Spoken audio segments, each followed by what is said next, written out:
Paris McGee Jr., Paris M, capital M, C, capital G, E, Jr. I'm 21 years old. I first started gymnastics because my parents saw the ability in me. As a very, very young kid, I was very energetic. I started when I was 8. I'm 21 now, and I've been doing it for a long, long time. You know, doing it at a very young age, you would get picked on because it has been so popularized as being something so feminine. So, not being a football player or a basketball player or running track or even doing soccer, you know, growing up as a kid, you know, if I did gymnastics, I was considered being feminine, you know, or truthfully speaking, you know, I was always considered, you know, a kid who was gay, you know, because I enjoyed, you know, tumbling or doing something that wasn't so stereotypically black or society's definition of what, you know, black young men should do. Unfortunately, in the larger society, particularly as it relates to black males, they're often seen as a part of a group rather than an individual. And so unless you can specifically identify these individuals, unfortunately, they're not insulated from some of the trials and tribulations that these individuals consistently face. I still do enjoy it, but I must say that I do look at it with very, very different eyes than I did when I was a kid. So very, very young, I must say that I knew very early that I was the only black kid doing gymnastics in my gym and pretty much in the state and throughout the region at the time. Here at Théohausser University, I have gotten so much exposure just throughout the whole gymnastics world, whether that was from other elite athletes or big, big organizations. I really have been given a platform to showcase the ability that I have as a black gymnast and to show that, you know, we are truly in this sport. You know, we're here to stay, you know, we're always going to dominate.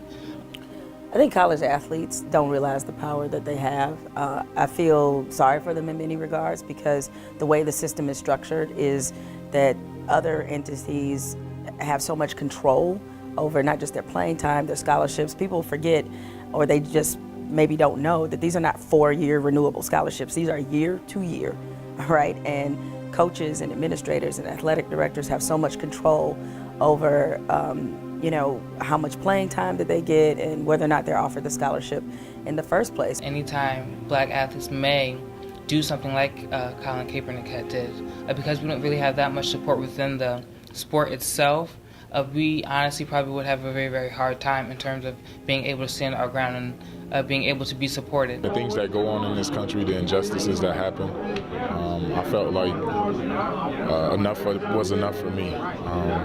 I've lost a family member at the hands of a law enforcement officer after just breaking down on the side of the road. So it's situations like that that happen where you feel like are unjust and unfair, and you just want to do something about it. I'm the only black person on my team, so if I decided to kneel, unfortunately I wouldn't have another black teammate, or at least a teammate of color, you know, who would at least have my back or know where I'm coming from.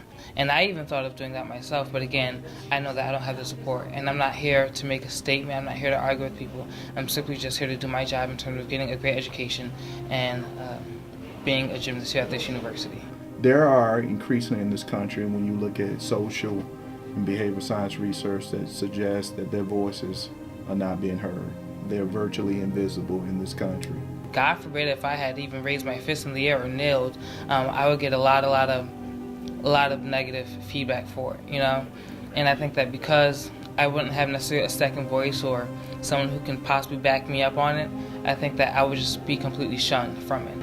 Something that's getting lost in is the fact that it's not I guess the protesting is not something that's towards our country as far as the national anthem and, you know, having pride as far as being the United States, but it's more drawing attention to the social injustice as far as, you know, people, innocent people getting killed or, you know, being, I guess you would say, targeted in a way.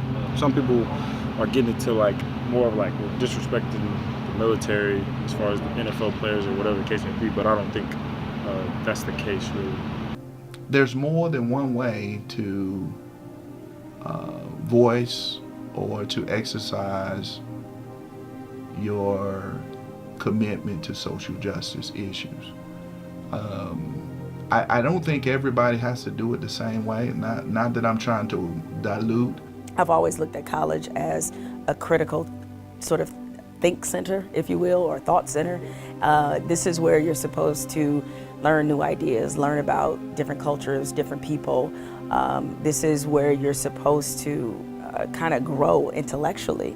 And I often find that college athletes are not encouraged to do that. They're encouraged to commit to their sport and nothing else. My teammates do a great job in understanding who I am and where I come from. Even if they can't necessarily relate, they will at least try to understand, try to see some type of viewpoint.